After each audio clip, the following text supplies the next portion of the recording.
عبادہ بن صامت رضی اللہ تعالیٰ عنہ راوی ہے، فضائل قرآن میں حدیث موجود ہے، فرمایا جو رات کی تنہائی میں خدا کے قرآن کی تلاوت کرتا ہے، جب اس کے مرنے کا وقت آتا ہے، دل کے اجالے میں مشغلہ قرآن بنا، فارغ وقت میں قرآن کھول کے بیٹھ گیا، اور لوگوں سفر میں قرآن پڑھنے لگ گیا، فرمایا یہ قرآن پہ کیا دے گا؟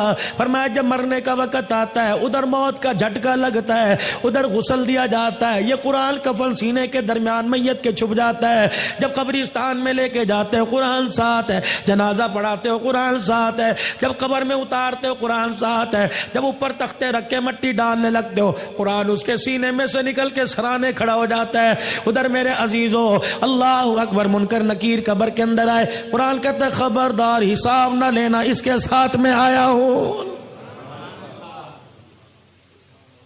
فرشتے کہتے ہیں ہم بھی تو اللہ کے حکم سے آئے، کہ 2 منٹ ٹھہرو، جب تک میں آ کے ہاں نہ کروں اس کو ہاتھ نہ لگانا۔ عبادہ بن صامت فرماتے حضور یہ کہہ کے رو دیے، فرمایا قرآن اللہ کے دربار میں جا کے گڑ گڑانے لگتا ہے، کہتا اللہ تیرا مہمان آج ہی قبرستان میں آیا ہے، فرشتے اسے ڈرا رہے، اللہ اپنے فرشتوں کو واپس بلا لے، میں گواہی دیتا ہوں مجھے پڑھا کرتا تھا۔ اللہ فرماتے ٹھیک ہے۔ جب یہ قرآن میرے عزیزوں قبر کے اندر واپس جاتا ہے، میت سکون سے لیٹی ہوتی ہے، فرشتوں کو دیکھتا کوئی نہیں، قرآن میت کو آواز دیتا ہے میں تیرے سے تھوڑی دیر کے لیے جدا ہوا، مجھے صحیح سے بتا تجھے کسی نے ستایا تو نہیں، کوئی کیڑا تو نہیں آیا، کوئی بچھو سانپ تو نہیں آیا، ستایا تو نہیں؟ کہتا وعدہ کر کے آیا ہوں، تو یاری میرے ساتھ لگا کے آیا، تجھے کوئی نہیں ستائے گا۔ میت کو کہتا میں تیرے سے دور جا رہا ہوں، ملاقات کے لیے روزانہ آتا رہوں گا، جا رہا ہوں۔ میت کو کہتا ذرا آنکھیں کھول کے ذرا آسمان کی طرف دیکھ، قبر کی چھت کی طرف میت دیکھ دیا، 1000 فرشتہ 4 چیزیں اس کی قبر میں لے کے اترتا ہے، جنت کی اوڑھنی، جنت کا بچھونا، نور قندیل لے کے اترتا ہے، یاسمین پھول لے کے اترتا ہے، فرشتے قبر کے اندر اس کے وجود کو اٹھاتے ہیں، جنت کا گدا بچھاتے ہیں، اور پھر دائیں بائیں سے اتنے سوراخوں سے جنت کی ہوا کیسی چلتا ہے، پھر اس کے پیروں کی طرف جنت کا کمبل رکھ دیا جاتا ہے، کہا جاتا ہے ہم تو تیرے سے جا رہے ہیں، اگر سردی لگی تو کمبل اوڑھ لینا۔ تیسرا میرے عزیزو اس کے سینے پہ یاسمین پھول رکھ دیا جاتا ہے کہ اگر اماں ابا بہن بھائی یاد آویں اس پھول کی خوشبو کو سونگھ لینا تو اس کی خوشبو میں مست ہو جائے گا، جب جانے لگے کہ اندھیرے کا کیا بنے گا، فرشتے نور قندیل قبر میں جلاتے ہیں کہ قیامت آ جائے گی، اس دیے کا نہ گیس ختم ہوگا نہ تیل ختم ہوگا، قیامت تک یہ جلتا رہے گا۔ اللہ اکبر۔ جب قرآن پاک اس کی قبر سے جاتا ہے کہتا بے فکر ہو کے سو جا، خدا سے وعدہ کر کے آیا ہوں قیامت کی صبح تک تجھے اٹھانے بھی کوئی نہیں آئے گا۔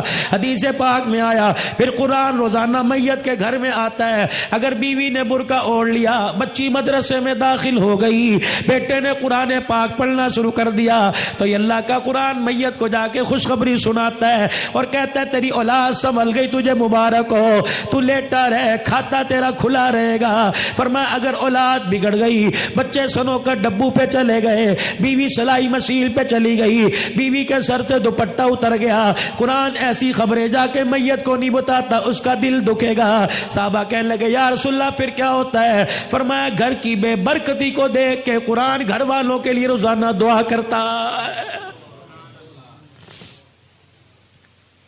اولاد بے وفا، مال بے وفا، کاروبار بے وفا، خاندان بے وفا، اور لوگوں تمہیں کس نے کہہ دیا خدا کا قرآن بے وفا ہے؟ قیامت کے دن عرش عظیم کا مالک اعلان کرے گا کہاں ہیں لوگ قرآن والے؟ فرشتوں کو اعلان ہوگا اور میرے فرشتوں ہو جاؤ قرآن والوں کو تلاش کر کے لاؤ۔ پروردگار عالم کے حکم پہ فرشتے قدم اٹھائیں گے، فرشتے مڑ مڑ کے دیکھیں گے کیا ہوا، یا اللہ قرآن والوں کو تلاش کر کے لائیں، ان کی نشانی کیا، یا اللہ کون سا ٹائٹل، کون سی نے شیلڈ ملی، یا اللہ کون سا اس کا حصہ نور کا چمک رہا، یا اللہ ماتھا چمک رہا، ہاتھ پیر چمک رہے، یا اللہ جس سینے میں قرآن تھا وہ چمک رہا ہے۔ الہ العالمین یا تو حضرت آدم علیہ السلام سے لے کر جناب کالی کملی والے محمد عربی صلی اللہ تعالی علیہ وسلم کی ساری امتیں کھڑی رہی ہیں الہی تیرے قرآن والے کون ہیں؟ سنو اللہ فرماتے ہیں او فرشتوں میدان معاشر میں جتنے مرد اور بوڑھے بچے کھڑے ہیں ہر ایک کے منہ کو سونگتے رہو، جس کے منہ سے مجھ کو عنبر کی خوشبو آ رہی ہے وہی میرا قرآن والا۔ رحمت دو عالم صلی اللہ تعالی علیہ وسلم معراج پہ تشریف لے گئے، جیسے زمین پہ بیت اللہ ہے، ساتھ میں آسمان پہ بیت معمور ہے، زمین پہ بیت اللہ کا فرشتے طواف کرتے ہیں، انسان طواف کرتے ہیں، بیت معمور کا فرشتے طواف کرتے ہیں۔ حضور فرمانے لگے جب جبرائیل مجھے بیت معمور کے پاس لے کے گیا، میں نے ایک بزرگ بابا دیکھا، گھنی داڑھی والا، ناف تک نیچے داڑھی تھی، یوں کر کے جھول رہا تھا جس طرح دنیا کے اندر دائیں بائیں بچے بیٹھ کے پڑھتے ہیں، بچے بھی یوں کر کے پڑھ رہے تھے۔ میں نے پوچھا ابراہیم کون ہے؟ کہ یہ تیرا ابا ابراہیم۔ میں نے پوچھا اے جبرائیل یہ کون ہے؟ کہ تیرا ابا ابراہیم علیہ السلام ہے۔ کہ قرآن تو میرے پہ نازل ہوا، پڑھ ابراہیم علیہ السلام رہا ہے۔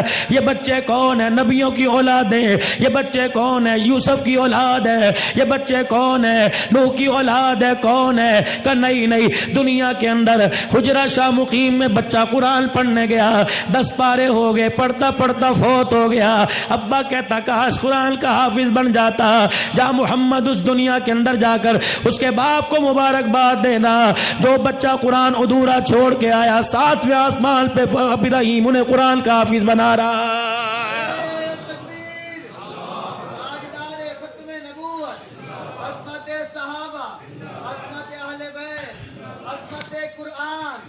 حدیث شریف میں آیا، فرمایا جب قیامت کے دن یہ امتی اللہ کا بندہ خدا کے دربار میں منہ لٹکا کے آئے گا، اس کے دونوں طرف 2 بادل کے ٹکڑے یوں کر کے چلتے آئیں گے۔ اللہ فرمائیں گے شرمندہ کیوں تھا اتے تک؟ جب یوں کر کے دیکھے گا ان بادل کے ٹکڑوں میں سے نور برسنے لگ جائے، جب چھم چھم اس کے چہرے پہ گرے گا پریشانی ختم ہوگی، دل پہ گرے گا ختم ہوگی، کہے گا اللہ بھائی کی شکل نہیں، یار کی شکل نہیں، دوست کی شکل نہیں، کون ہے؟ اللہ فرمائیں گے ایک طرف سورہ بقرہ ہے، دوسری طرف سورہ آل عمران ہے۔ یاد کر رمضان المبارک میں تو نے ختم کیا تھا، تو نے ایک مرتبہ تلاوت کی، انہوں نے بھی وعدہ کر لیا تھا قیامت کے دن جب کوئی سایہ نہ ہوگا ہم سایہ کر کے تیرے سر کے اوپر آ جائیں گے۔ بھلا جس کے سر پہ قرآن کا سایہ ہو خدا انہیں جہنم میں کیسے ڈال سکتا ہے؟ فرمایا لوگوں رات کو عشاء کی نماز کے بعد سورہ ملک پڑھ لیا کرو۔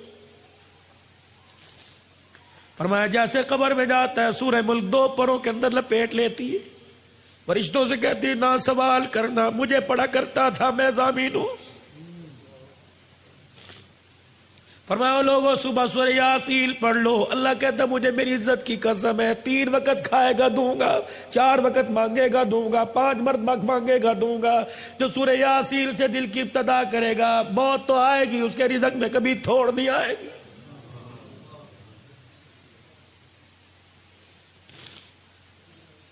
حضرت عثمان ذی شان رضی اللہ تعالی عنہ کہاں جا رہے ہیں؟ جناب عبداللہ بن مسعود کے پاس، عدیل ہے، بچہ کوئی نہیں بچیوں والا، عبداللہ بن مسعود کے پاس گئے، اللہ تیرے پہ رحم کرے، کچھ تو کر لیا ہوتا، کچھ تو کما لیا ہوتا۔ اشرفیوں کی تھیلی دی، کہ لے میری طرف سے بچوں کو دے دے کام آئے گی۔ تھیلی جھولی میں ڈال دی، کہ تیری تھیلی کا کیا کرنا، جو مجھے رسول اللہ نے تحفہ دیا وہ میں نے بچوں کو دے دیا۔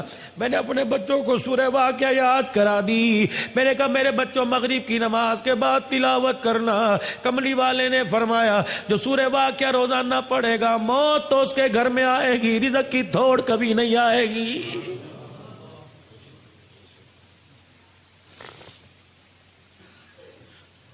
وَنُنَزِّلُ مِنَ الْقُرْآنِ مَا هُوَ شِفَاء۔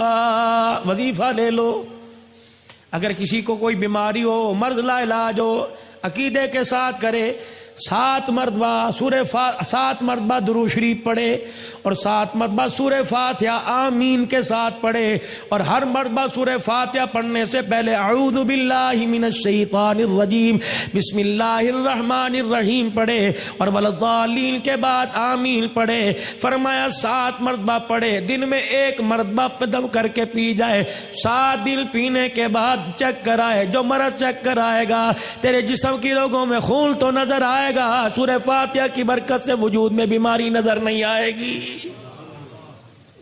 حضور نے فرمایا شہد میں شفا ہے، اللہ کی قسم ہو ہی نہیں سکتا شفا نہ ہو. بیمار ہوا شہد چٹاؤ اللہ شفا